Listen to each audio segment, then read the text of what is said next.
Clap de fin ce vendredi du GITEX Africa.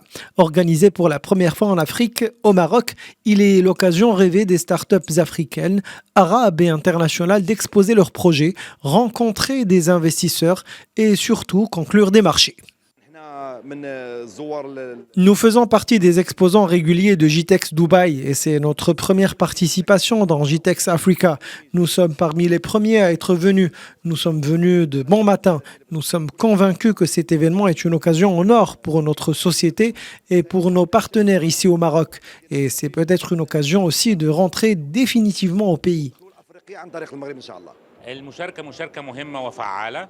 Notre participation a été efficace et fructueuse ici car c'est la première fois que GITEX se tient dans un continent africain, au Maroc, la porte principale de l'Afrique. Je félicite d'ailleurs le Royaume du Maroc pour cet événement qui nous a permis de rencontrer des clients potentiels et de futurs partenaires très intéressants.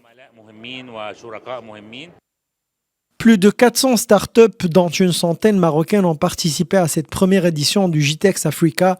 La plupart ont présenté dans leur stand des solutions novatrices dans les nouvelles technologies, la cybersécurité, le big data ou encore la robotique.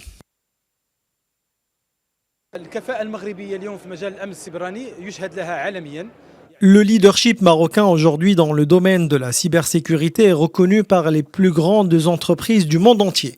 Et ça, c'est une fierté pour le Maroc. La cybersécurité est un domaine prometteur, surtout que les relations entre États sont de plus en plus digitalisées, qu'il s'agisse d'opérations financières, bancaires ou encore la paperasse en ligne.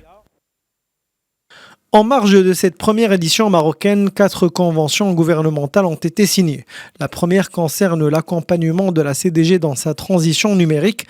La seconde porte sur le soutien numérique des personnes en situation de handicap. La troisième se penche sur la protection des données personnelles des citoyens. Enfin, la quatrième s'articule autour de la transformation numérique de l'agence Beit Mal Al-Quds Al-Sharif.